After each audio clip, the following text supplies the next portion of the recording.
Welcome to the Blockchain Basement. My name's Drewth, reporting to you from just below the basement in the blockchain bunker, and I'm here to talk to you about how we're losing control of our money and what our nefarious politicians may do to regain that control.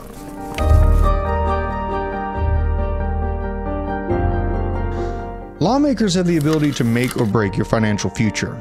If the love of money is the root of all evil, then politicians controlling your money have the potential to be the most evil people in the world. Nothing scares politicians or governments more than the potential of capital flight, losing control of the money flow and access there within. As money begins to flow out of traditional banks and into crypto markets, the evolution of wealth has not gone unnoticed by lawmakers and has a potential to ignite an overwhelming response from the United States. But we, the people, need to ensure that our voices are loud and clear on ensuring that we have access to this disruptive asset class without the risk of being blacklisted or taxed out of the competition. Many politicians aren't clear about their stance on cryptocurrency, but one thing is for certain, and that's their inability to understand it. Cryptocurrency is an incredibly volatile investment that aspires to be a currency that might displace or at least compete with the dollar. Crypto doesn't get a pass to help the world's worst criminals. With platinum, there's actually a thing, right? With Bitcoin, there's no thing that backs it up. And the people who invented this crypto crapo, which is my name for it. But if people want to have the animal spirits to take risks, I'd prefer them invest in equity markets to support the building of American companies. Sometimes I call it crypto crapo, and sometimes I call it, well, crypto shit. Trump shilling us some NFTs. Fantastic, that's great. Hello everyone, this is Donald Trump. I'm doing my first official Donald J. Trump NFT collection. Wonder if the NFTs come with vaccinations. When they don't understand something, it scares them. Take, for example, their attempt to regulate guns without really understanding anything about them. 30 magazine clip in half a second. There's no reason someone needs a weapon of war with 100 rounds. I would never insert a clipazine into a fully automatic varmint. Some ways they could curb their feelings about crypto is to learn more about it, consult with professionals, and most importantly, hear from their constituents about it. Instead, they try to regulate it to death and then tax it to death afterwards. Depending on your tax bracket, 10 to 30% on crypto-based gains for short and long-term capital gains tax rates are what we're facing in the US right now.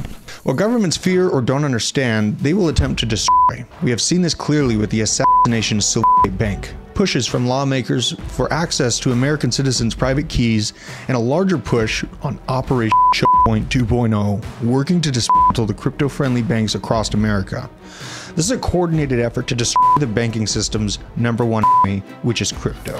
It is amazing to think about how much animosity towards crypto we have seen from regulators like the SEC, while literally zero conversation is being had on the government level about the nearly $1 trillion hole in our banking balance sheets created by securities investments made by these banks with our own money.